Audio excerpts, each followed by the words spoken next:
Sampling distribution में जो है वो हमने frequency distribution very first lecture के अंदर सीखी थी, उसी तरह की चीज़ है, लेकिन ये प्रोबेबिलिटी को डील करती है। ये भी डिस्ट्रीब्यूशन है, फ्रीक्वेंसी की बजाय ये प्रोबेबिलिटी की टर्म में हमने इसको डील करना होता है। और यही आपको जो है वो रिलेट करती है प्रोबेबिलिटी और स्टैटिस्टिक वाले पोर्शन को। कोर्स के दो पार्ट हैं, एक प्रोबेबिलिटी है और दूसरा स्टैटिस्टिक्स। और ये दोनों पार्ट्स को जो है वो आपस में रिलेट करने के लिए सैम्पलिंग डिस्ट्रीब्यूशन का इस्तेमाल किया जाता है। हम इसमें वैसे काफ़ी सारी छोटी छोटी चीज़ें हैं, लेकिन आज के लेक्चर को थोड़ा डिफरेंट वे में देखते हैं कि मेन हमारा जो पर्पज़ है वो सैम्पलिंग डिस्ट्रीब्यूशन है। तो हम सैंपल बनाना सीखेंगे, दो तरीके होंगे हमारे, एक विद रिप्लेसमेंट और दूसरा विदाउट रिप्लेसमेंट। और बाकी जो है वो डिटेल में चीज़ें हम कुछ आपके लिए मैं छोड़ दूंगा पढ़ने के लिए, और कुछ जो है वो मैं बाद में डिस्कस करता हूँ। पहले हम सैंपल बनाना सीखेंगे कि सैंपल कैसे बनाया जाता है। उससे पहले चंद एक चीज़ें देख लेते हैं ताकि आपको पता चल जाए कि सैम्पलिंग ज़रूरी क्यों है।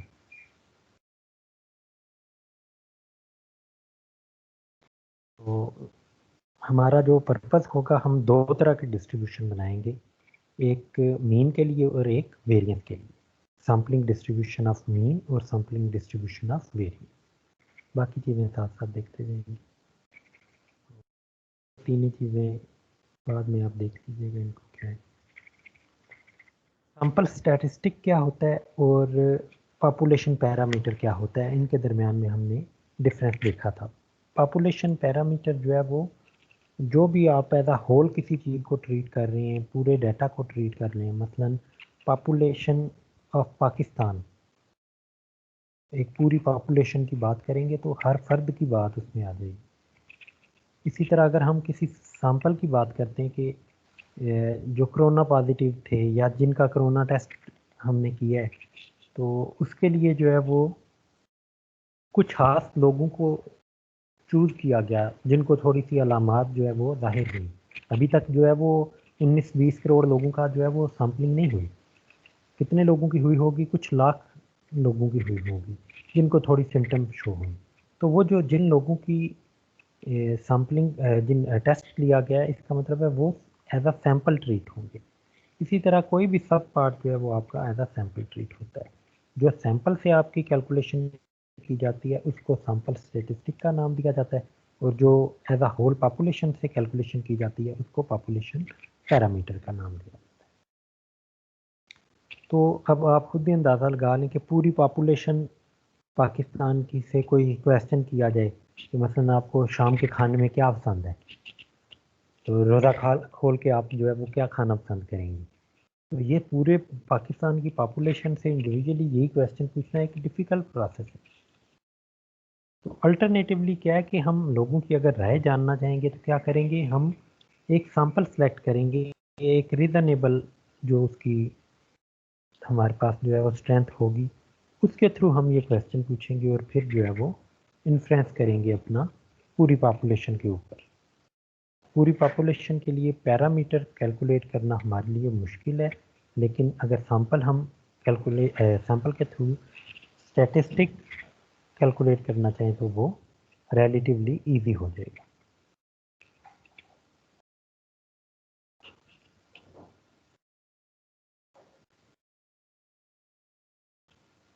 अब तरीकाकार क्या होता है कि हम डिफरेंट सैंपल जब चूज़ करते हैं, उसमें 100 सैंपल चूज़ किए तो हर सैंपल के थ्रू हम जो है वो कोई ना कोई कैलकुलेशन ले रहे होते हैं। इस केस में अभी जैसे हम डिस्कस कर रहे हैं कि पॉपुलेशन मीन, एक्चुअली पूरी पॉपुलेशन के लिए मीन तो म्यू होना था, लेकिन हमने समझे कि जो है 8 सैंपल लिए हैं तो हर सैंपल का एक मीन होगा।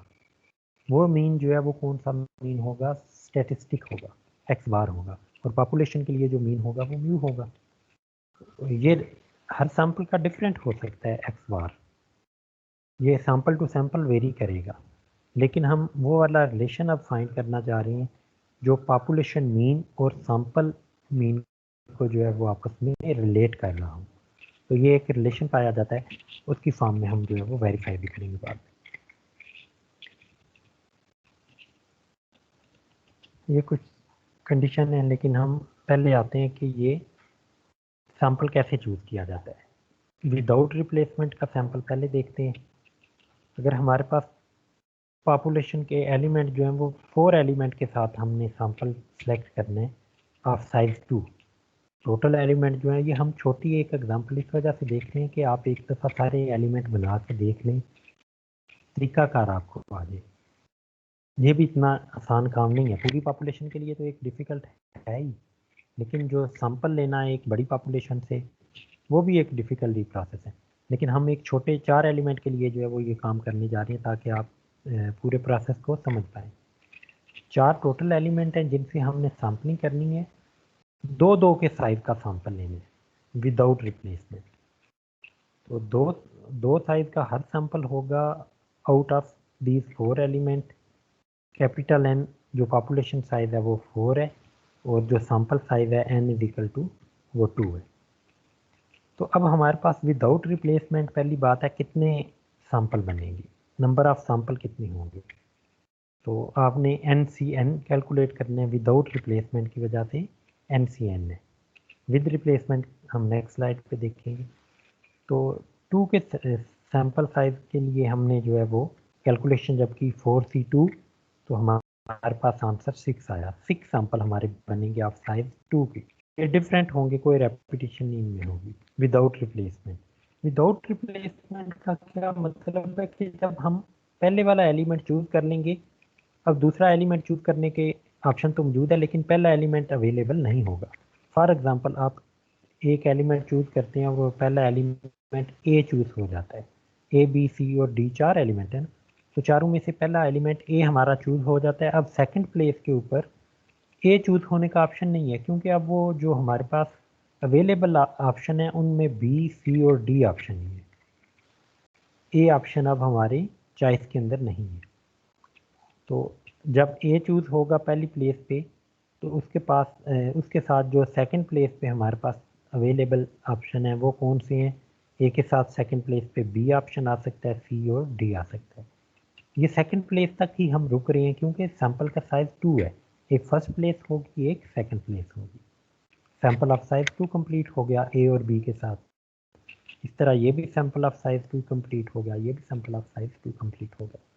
अच्छा, ये तो वो वाले 3 सैंपल बने हैं जो जिनमें हमारा पहला एलिमेंट ए चूज हुए।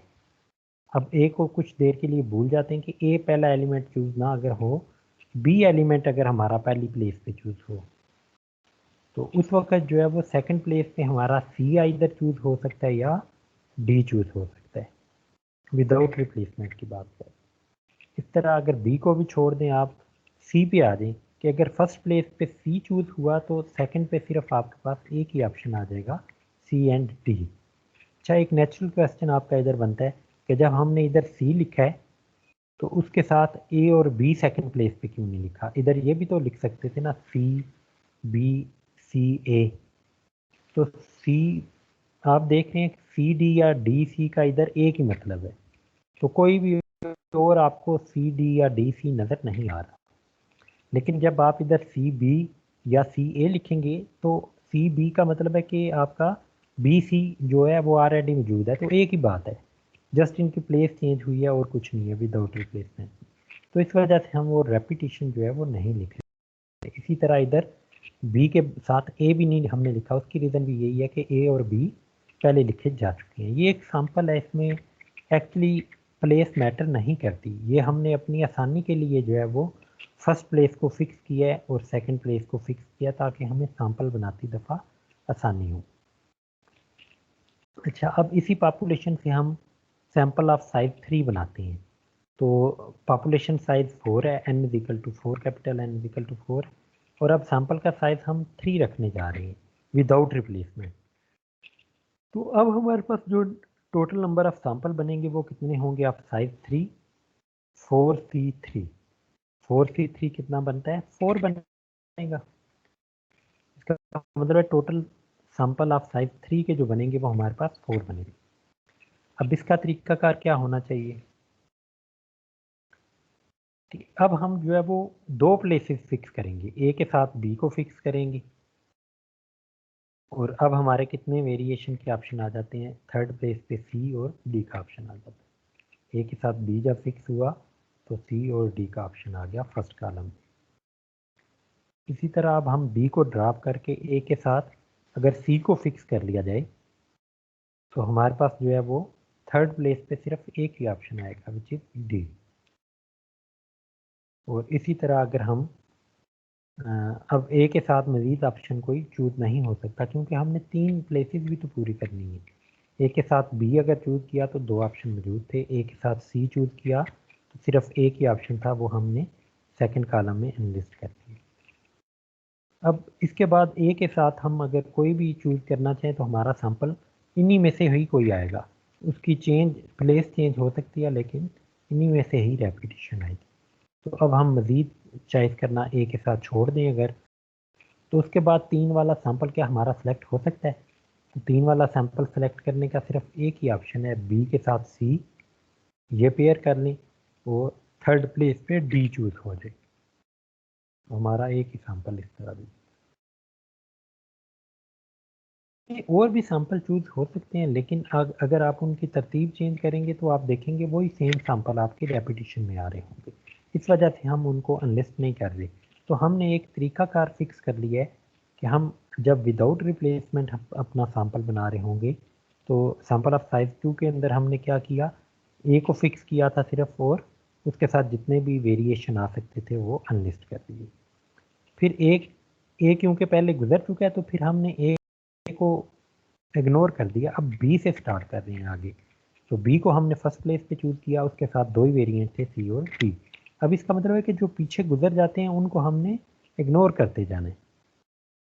ए और बी दोनों हो गए, अब ए के साथ बी भी आ गया, एक के साथ सी भी आ गया, एक के साथ डी भी आ गया। इसी तरह जब हमने ए वाले सैंपल बना लिए, अब आगे उसके चलना है, पीछे वाले को इग्नोर कर देना है। इसी तरह नेक्स्ट एलिमेंट बी के साथ 2 ऑप्शन थे सी और डी, वो भी हमने लिस्ट कर लिए सेकंड कॉलम में। अब थर्ड में आप देख सकते हैं सी का ऑप्शन जब हम चूज करेंगे तो सेकंड प्लेस पे सिर्फ एक ही चूज करने का ऑप्शन है डी, इसके अलावा और कोई ऑप्शन मौजूद नहीं। यही सेम टेक्निक हमने 3 वाले सैंपल में भी अडॉप्ट की है कि पहली 2 प्लेसेस को फिक्स किया है और थर्ड प्लेस के अंदर जो है वो जो वेरिएशन का ऑप्शन मौजूद था, ए बी के साथ सी और डी का ऑप्शन था तो वो हमने लिस्ट कर लिया। फिर इसी तरह ए सी के साथ डी का ऑप्शन था और ए बी सी के साथ डी का ऑप्शन था। दूसरी तरह की सैम्पलिंग जो है वो उसकी तरफ आए अगर आप, तो सैम्पलिंग विद रिप्लेसमेंट में सैंपल ऑफ साइज 2 हमने कैलकुलेट करने हैं आउट ऑफ 4 एलिमेंट। मैंने डिस्ट्रीब्यूशन चेंज नहीं की, 4 ही एलिमेंट रखे हैं ताकि आपको इजीली उसमें डिस्टिंग्विश कर पाएँ कि क्या चेंज आ रहा है। लेकिन अब चेंज जो है वो क्या है, विद रिप्लेसमेंट है कि जब हम अपना पहला एलिमेंट चूज करेंगे वो हमारे पास दोबारा भी चूज करने के लिए अवेलेबल होगा। अच्छा, हमने फर्स्ट प्लेस के लिए ए को पहले जब चूज किया था विदाउट रिप्लेसमेंट में, तो हमारे पास ए जो है वो सेकंड प्लेस पे चूज करने के लिए अवेलेबल नहीं था। लेकिन जब विद रिप्लेसमेंट की बात आ रही है तो हम फर्स्ट एलिमेंट चूज करते हैं, वो ए आ गया, तो विद रिप्लेसमेंट का मतलब है कि वो ए हमने दोबारा प्लेस कर दिया, अवेलेबिलिटी के अंदर वो भी मौजूद है। तो दोबारा जब हम सेकंड एलिमेंट चूज करेंगे, सेकंड प्लेस का एलिमेंट चूज कर रहे हैं, तो उस वक्त जो है वो आपके पास ए भी मौजूद है। बी सी डी तो अवेलेबल पहले भी थे ही, लेकिन अब उनके साथ साथ ए भी मौजूद है क्योंकि हमने रिप्लेस कर दिया है दोबारा अपने, जिधर से हम चूज़ कर रहे हैं, जिस बास्केट से चूज़ कर रहे हैं, जिस बैग से चूज़ कर रहे हैं या जिस स्पेस से चूज़ कर रहे हैं, उसके अंदर दोबारा वो ए हमने पुट कर दिया है। तो इसका मतलब है कि ए की जो है वो दोबारा भी चॉइस हमारे पास मौजूद है। अब जो नंबर ऑफ सैंपल हमारे पास बनेंगे वो n raise to power n बनेंगे। जब विद रिप्लेसमेंट है तो capital N power small n। तो पॉपुलेशन साइज 4 है, सैंपल साइज 2 है, तो 4 पावर 2 16 ऑप्शन हमारे पास बनने चाहिए ऑफ साइज 2 के। तो फर्स्ट प्लेस पे हम अगर ए को चूज करें तो हमारे पास सेकंड प्लेस पे चारों के चारों ऑप्शन मौजूद हैं। ए के साथ ए भी आ सकता है, बी भी आ सकता है, सी और डी भी आ सकता है। तो पहली प्लेस पे हमने जब ए रखा तो चारों उसके साथ ऑप्शन आने के मौजूद है। इस तरह पहली प्लेस पे जब बी ऑप्शन रखा तो उसके साथ भी यही चारों ऑप्शन मौजूद हैं, फिर सी के साथ भी यही चारों ऑप्शन मौजूद हैं और डी के साथ भी यही चारों ऑप्शन मौजूद हैं। तो हमारे पास टोटल 16 ऑप्शन बन गए 4 पावर 2, क्योंकि 2 का सैंपल बना रहे थे। अच्छा, अब इसके बाद जो है वो 3 का अगर हमने सैंपल बनाना हो विद रिप्लेसमेंट तो वो कितने बनेंगे, 4 रेज टू पावर 3 बनेंगे विच इज़ 64। अब आपने देखा ये 16 एलिमेंट जो हमारे पास बने हैं, अगर हर एलिमेंट ये टू टू की चॉइस तो हो चुकी है ना, तो 3 वाला सैंपल बनाने के लिए हम क्या करेंगे, ए को फर्स्ट प्लेस पे अगर रखें और ये 16 जो है वो हम इसके साथ प्लेस कर दें। अब फर्स्ट कॉलम को देखें हमने कैसे प्लेस किया है कि ए जो है वो हमने पहली प्लेस पे फिक्स कर लिया और उसके बाद जो है वो ये सारे सैंपल जो टू टू वाले बने थे उनको सेकंड और थर्ड प्लेस में A B A C A D B A B C B D C A C B C और सी डी इसी प्रकार डी वाले प्लेस कर दिए। तो ये वाले प्लेस किए, ये प्लेस किए, थर्ड कॉलम फोर्थ कॉलम। तो हमारा एक फर्स्ट कॉलम बना है 3 साइज वाला। कैसे, फर्स्ट प्लेस हमने ए प्लेस कर दिया और सेकंड और थर्ड प्लेस पे यही जो 2 वाले ऑप्शन थे वो प्लेस कर दिए। इस तरह अगर हम इन्हीं 16 ऑप्शन को पहली प्लेस के साथ बी कनकैटिनेट करते हैं तो हमारा जो ये 16 ऑप्शन नए बन जाएंगे जो कि पहले मौजूद नहीं है।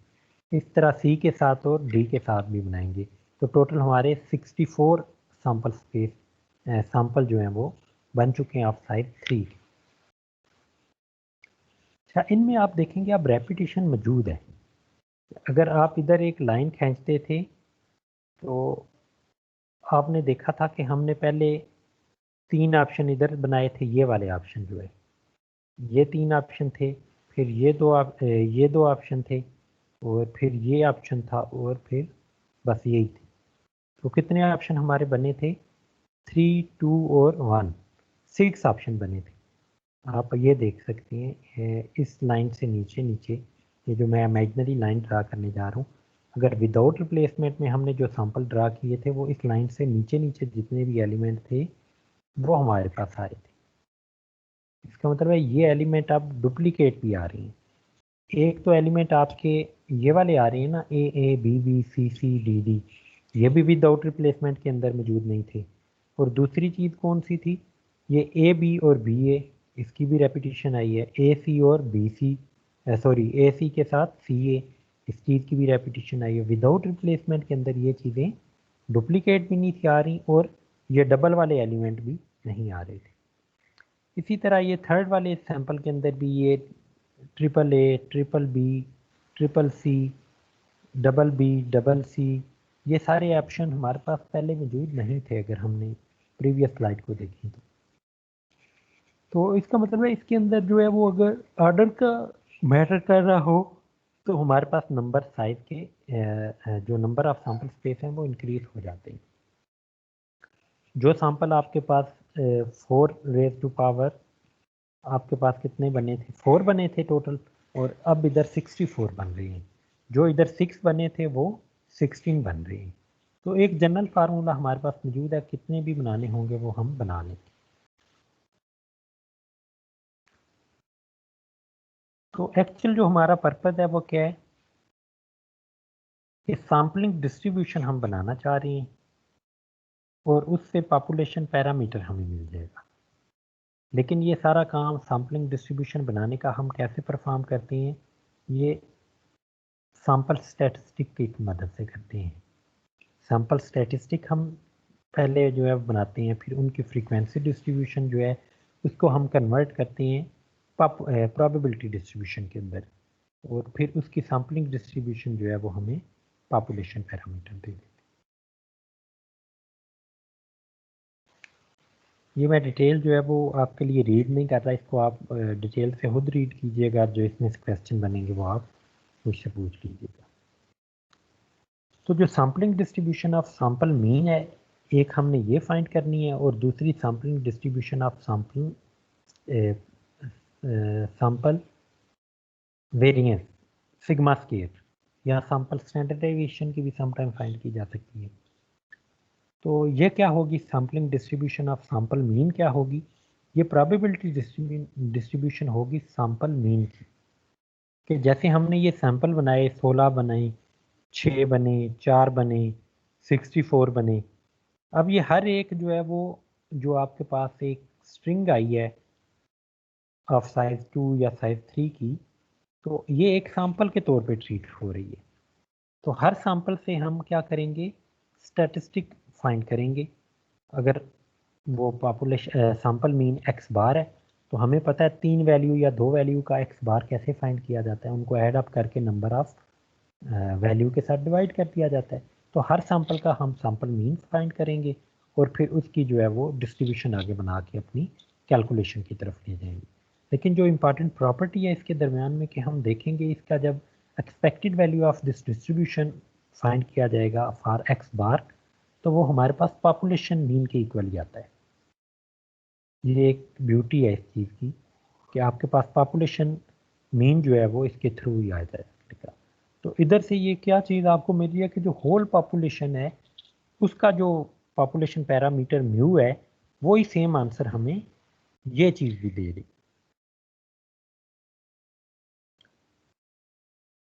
इसी तरह जो वेरिएंस के लिए है, variance of x bar, variance of x bar एक डिफरेंट चीज़ है, सैम्पलिंग डिस्ट्रीब्यूशन ऑफ वेरिएंस जो है वो डिफरेंट चीज़ है।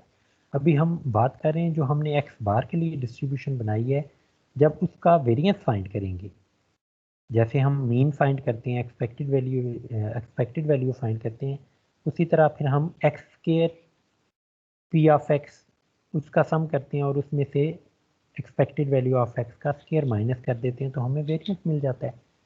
तो जो हमने एक्स बार की डिस्ट्रीब्यूशन बनाई होगी, जब उसके लिए ये वाला वेरिएंस फाइंड करेंगे तो हमारे पास रिलेशन बनेगा sigma square divided by N. और अगर ये रिलेशन हम फाइंड करना चाह रहे हैं फॉर स्टैंडर्ड एविएशन, तो हमारे पास क्या आ जाएगा, sigma divided by square root of n आ जाएगा।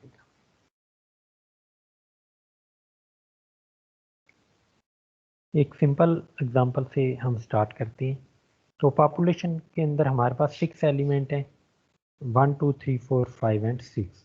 सिंप्लिसिटी के लिए हमने ये 6 एलिमेंट चूज़ कर लिए हैं, जो कि हमें पहले से भी कुछ इसके बारे में इंफॉर्मेशन मौजूद है कि ये 6 ऑप्शन हमारे पास डाई के ऊपर अपीयर होते हैं। अगर 2 का सैंपल हम सैंपल साइज चूज़ करें और विद रिप्लेसमेंट हम अपनी कैलकुलेशन करें, तो हमारे पास जो पॉपुलेशन मीन आता है वो फाइंड करना बड़ा इजी है। 6 एलिमेंट के लिए इन 6 के 6 को ऐड करें और डिवाइडेड बाय 6 करें, तो पॉपुलेशन पैरामीटर, पॉपुलेशन मीन हमें मिल जाता है 3.5। पॉपुलेशन क्यों इसको कह रहे हैं, क्योंकि ये सारे के सारे पॉपुलेशन के एलिमेंट हैं, तो ये सारे के सारे इन्वॉल्व हो रहे हैं, तो हम इससे पॉपुलेशन पैरामीटर डायरेक्टली कैलकुलेट कर सकते हैं। म्यू इसको हम रिप्रेजेंट करेंगे। इसी तरह वेरिएंस फाइंड करने के लिए इनके स्केयर लेके divided by 6 minus sum of X divided by N square, या म्यू स्केयर आप कह सकते हैं। तो हमारे पास ये वेरिएंस आ जाएगा। इस स्टेटमेंट को अभी आप अंडरस्टैंड ना करें बेशक, हम आ जाते हैं सैंपल की तरफ। तो जो एक जनरल रूल है वो हमारे पास, सैंपल ऑफ साइज 2 हमने बनाना है, तो विद रिप्लेसमेंट है, देयरफॉर पहली प्लेस पे हम 1 भी प्लेस कर सकते हैं, 2 भी प्लेस कर सकते हैं, 3 भी प्लेस कर सकते हैं, 4 भी प्लेस कर सकते हैं, 5 और 6 भी प्लेस कर सकते हैं। अब हम जब पहली प्लेस पे 1 पुट करेंगे, तो सेकंड प्लेस में हमारे पास ये 6 के 6 ऑप्शन आ रहे हैं। इसी तरह जब पहली प्लेस पे 2 पुट होगा, तो उसके साथ भी यही 6 ऑप्शन आ रहे हैं। तो first place, second place, first place में थर्ड आएगा, उसके साथ भी यही 6 ऑप्शन है। जब 4 आएगा उसके साथ भी यही 6 ऑप्शन है। बजाय इसके कि मैं थोड़े से कॉलम इंक्रीज करता, मैंने अपनी स्पेस को जो है बचाने के लिए, ताकि आपको सारी चीज़ें एक ही स्लाइड पे नज़र आएँ, मैंने फर्स्ट प्लेस पे 1 भी इसी कॉलम में लिख दिया और 2 भी इसी कॉलम में लिख दिया है, और फिर उसके साथ जो ऑप्शन अवेलेबल ऑप्शन है वो भी लिख दिए। इसी तरह मैंने थर्ड और फोर्थ वाला को एक में लिख दिया है और उसके साथ जो अवेलेबल ऑप्शन है वो भी लिख दिया। 5 और 6 वाले को एक कॉलम में लिख दिया और फिर उसके साथ अवेलेबल ऑप्शन सेकंड प्लेस के लिख दिए।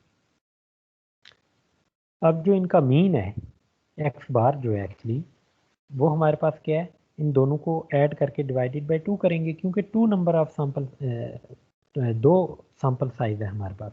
तो 1 + 3 4 डिवाइडेड बाई 2, 1 + 2 3 डिवाइडेड बाई 2, क्योंकि दो दो का सैंपल है। इस तरह कोई भी 2 नंबर आप सैंपल के चूज़ करेंगे, उनको ऐड करके डिवाइडेड बाई 2 करते जाएंगे, आपको अरिथमेटिक मीन एक्स बार मिलता जाएगा। तो जो थर्ड कॉलम है, 6 कॉलम है और 9th कॉलम है, उसके अंदर जो है वो हमारे पास अरिथमेटिक मीन है एक्स बार। तो आपको याद होगा हमने वेरी फर्स्ट लेक्चर के अंदर एक्स बार फाइंड किया था। उस एक्स बार की डिस्ट्रीब्यूशन बनाना हमारे लिए कोई डिफ़िकल्ट नहीं है। हमने देखना है इसमें कौन कौन से नंबर रिपीट हो रहे हैं। 1 है, 1.5 है, 2, 2.5, 3, 3.5, 3.5 के बाद 4 है, 4.5 है, 5 आएगा उसके बाद, फिर 5.5 आएगा और फाइनली 6 आएगा। तो इसका मतलब है जो हमारे पास एक्स बार के ऑप्शन आ रहे हैं वो सारे के सारे हमने लिस्ट कर लिए, और फिर वो कितनी दफ़ा रिपीट हो रहे हैं जैसे हमने टैली बनाई थी, आप उस तरह इसको कैलकुलेट कर सकते हैं कि 1 जो है वो सिर्फ एक दफ़ा आ रहा है, 1.5 2 दफ़ा आ रहा है, 2 जो है 3 दफ़ा है। आप इसमें देख रहे हैं एक सिमिट्री है, एक्स बार 1 और 6 ये दोनों इक्वल नंबर ऑफ टाइम आ रही है। इस तरह 1.5 और 5.5 इक्वल नंबर ऑफ टाइम आ रहे हैं, 2 और 5 जो है वो इक्वल नंबर ऑफ टाइम आ रही हैं, दरमियान वाला जो है वो सिर्फ एक ही दफ़ा अपीयर हो रहा है। तो एक सिमिट्री आपको मिल रही है कि एक इंक्रीज फ्रीक्वेंसी होती जा रही है, मैक्सिमम नंबर पे पहुंचने के बाद फिर डिक्रीज होती हुई 1 की तरफ जा रही है। ये हमने बनाई कैसे है, ये फ्रीक्वेंसी ऑफ एक्स बार हमने कैसे बनाई है, number of repetition of x bar देख के, कि जो प्रीवियस स्लाइड के ऊपर 1 कितनी दफ़ा अपीयर हो रहा था सैंपल के अंदर वो कैलकुलेट किया तो वो एक ही दफ़ा था। इस तरह 4 कितनी दफ़ा रिपीट हुआ, वो 5 टाइम रिपीट हुआ। अब हम फ्रीक्वेंसी को प्रोबेबिलिटी के अंदर कैसे कन्वर्ट करते हैं। टोटल जो हमारे पास फ्रीक्वेंसी का सम है वो कितने 36 है। तो हम ईच फ्रीक्वेंसी को डिवाइड कर देंगे विद 36, हमारे पास जो फ्रीक्वेंसीज हैं वो प्रोबेबिलिटी के अंदर कन्वर्ट हो जाएंगी। प्रोबेबिलिटी ऑफ एक्स बार हम इस वजह से लिख रहे हैं क्योंकि ये सैम्पलिंग डिस्ट्रीब्यूशन ऑफ एक्स बार बनाई जा रही है। तो प्रोबेबिलिटी का रूल क्या है कि सारी प्रोबेबिलिटी लाई बिटवीन 0 एंड 1 होनी चाहिए, और जब हम सम करें सारी प्रोबेबिलिटी का तो आंसर हमारा 1 आना चाहिए। तो आप चेक कर सकते हैं इन प्रोबेबिलिटी का सम 1 भी आ रहा है और कोई प्रोबेबिलिटी भी 1 से बड़ी नहीं है। अब नेक्स्ट हमने कैलकुलेशन करना चाह रहे हैं सैंपल का मीन और सैंपल की स्टैंडर्ड डेविएशन या वेरिएंस, इधर वेरिएंस हम फाइंड करते हैं। तो सैंपल का जो मीन फाइंड करने जा रहे हैं वो कैसे फाइंड करेंगे हम, या एक्सपेक्टेड वैल्यू आप इसे कह सकते हैं, x bar p of x bar. पहला जो आपका, पहले हम जब ये कैलकुलेट करते थे तो सिंपल वेरिएबल के लिए एक्स लिखते थे, एक्स को पी ऑफ एक्स के साथ मल्टीप्लाई करते थे। तो हमने अभी जो है वो एक्स की बजाय सिंबल चेंज कर लिया। हम जिस चीज़ की सैम्पलिंग डिस्ट्रीब्यूशन बनाई है वो है एक्स बार है। जस्ट आप समझें एक्स की जगह पे हमने एक्स बार एक नई सिंबल प्लेस कर दिया और कोई चेंज नहीं आया। तो जो इसका अब मीन फाइंड करना होगा वो क्या होगा, एक्स पी ऑफ एक्स की बजाय अब x bar p of x bar है, क्योंकि सैंपल मीन का मीन फाइंड करने जा रहे हैं। तो x bar p of x का सम करेंगे तो हमें जो आंसर मिलेगा वो मीन ऑफ मीन होगा। मीन ऑफ मीन क्यों कह रहे हैं कि हमने जो डिस्ट्रीब्यूशन बनाई है वो सैंपल मीन की बनाई है, और जो उसका मीन फाइंड करेंगे, जो एक्सपेक्टेड वैल्यू उसकी फाइंड करेंगे, जो कि हमारे पास आंसर आया सम ऑफ वेरिएबल जो भी होता है मल्टीप्लाई विद प्रोबेबिलिटी, उधर से जो आंसर आता है वो उसका एक्सपेक्टेड वैल्यू होती है या मीन होता है। तो वो आंसर हमारे पास 3.5 आया, और आपने देखा था हमारे पास पॉपुलेशन मीन भी यही था, और जो सैम्पलिंग डिस्ट्रीब्यूशन से मीन आया वो भी यही है। इधर तो आपको लग रहा होगा कि ये वाला काम जो हमने किया ये डिफ़िकल्ट है, ओवरऑल पॉपुलेशन से तो बड़ा इजीली आ गया था, लेकिन हर जगह ये काम पॉपुलेशन के लिए करना आसान नहीं है। सैम्पलिंग डिस्ट्रीब्यूशन से ये चीज़ फाइंड करना समटाइम रिलेटिवली इजी होता है एज कम्पेयर टू पॉपुलेशन। इधर तो आपको डिफ़िकल्ट लग रहा हो। इसी तरह जब वेरिएंस फाइंड करनी है तो हमें एक मज़ीद कॉलम चाहिए होता है, स्केयर मल्टीप्लाई विद प्रोबेबिलिटी। और फिर उसका सम हम माइनस कर देते हैं उसमें से जो मीन हमारा आया होता है उसका स्केयर। तो हमारे पास वेरिएंस आ गई। अगर इसका स्टैंडर्ड डेविएशन में हम इंटरेस्टेड होंगे तो इसका स्क्वायर रूट ले लेंगे। तो ये जो वेरिएंस है ये किस चीज़ की वेरिएंस है? एक्स बार की वेरिएंस है। तो जो रिलेशन हमने देखा था वो क्या था? विदाउट रिप्लेसमेंट के लिए, विदाउट रिप्लेसमेंट के लिए ये रिलेशन है, विद रिप्लेसमेंट के लिए रिलेशन डिफरेंट है, वो हम नेक्स्ट स्लाइड पे देखते हैं।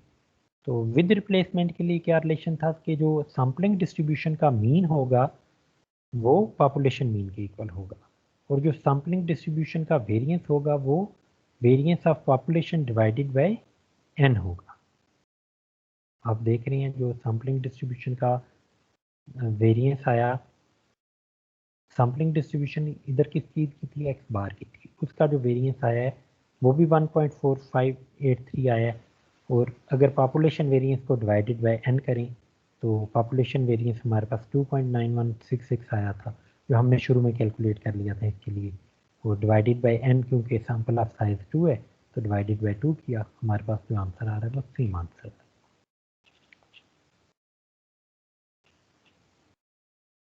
इस तरह अगर हम एक पॉपुलेशन नेम ऑफ साइज 5 और हम सैंपल ड्रा करें ऑफ साइज 3 का, लेकिन अब विदाउट रिप्लेसमेंट है, तो पॉपुलेशन से जो मीन फाइंड होगा वो हमारे पास sum of all observation divided by 5, और इसी तरह वेरिएंस भी जो है वो आपको फाइंड करना आता है।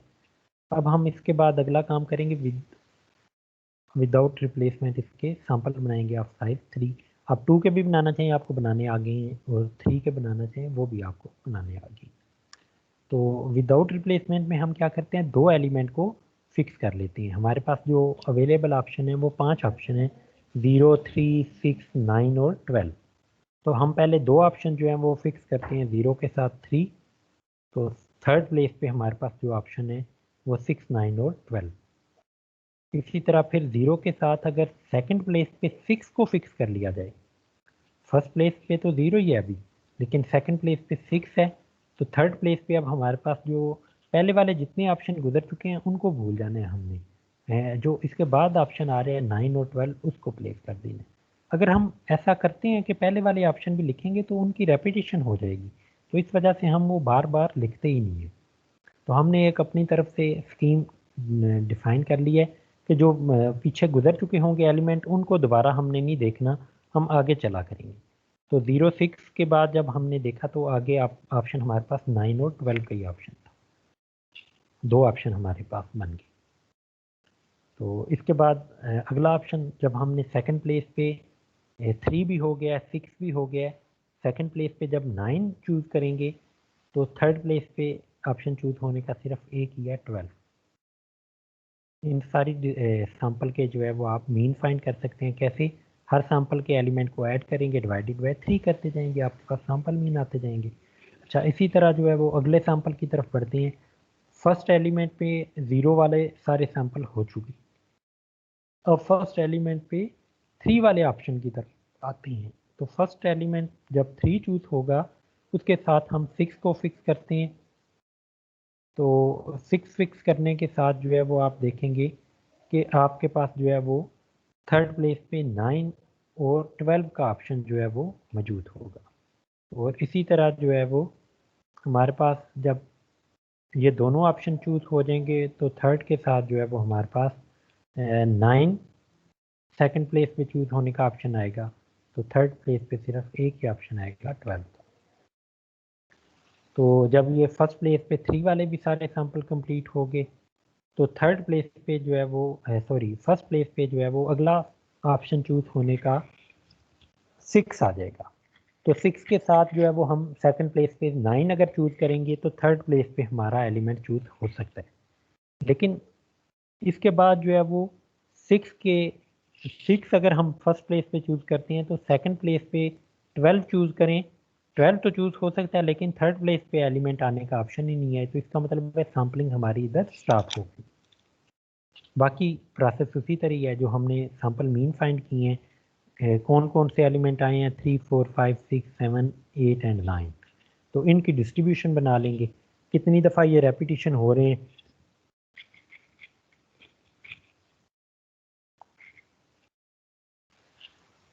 तो एक्स बार जो है उनकी रेपिटेशन हमने देख ली 1 2 1, जितने जितने ये 3 4 5 6 रेपिटेशन आ रही है उनको हमने फ्रीक्वेंसी बनाया, और टोटल नंबर ऑफ फ्रीक्वेंसी क्योंकि सैम्पल की 10 थी तो हर सैम्पल फ्रीक्वेंसी को 10 के साथ जब डिवाइड किया है तो हमारे पास प्रोबेबिलिटी आ गई है।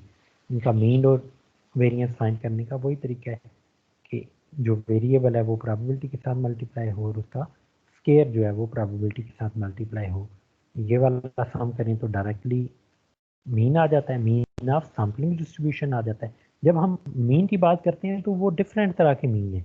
एक सैंपल के मीन की हमने जो प्रीवियस स्लाइड पे फाइंड किया, फिर जो है वो मीन ऑफ पॉपुलेशन डिस्ट्रीब्यूशन था जो कि म्यू था, सिंपल म्यू, और तीसरी चीज़ है मीन ऑफ सैम्पलिंग डिस्ट्रीब्यूशन जो कि आपको सब स्क्रिप्ट के अंदर एक्स बार नज़र आ रहा है उसके अंदर। तो ये तीनों डिफरेंट मीन है, mean of population, mean of sample और मीन ऑफ सैम्पलिंग डिस्ट्रीब्यूशन।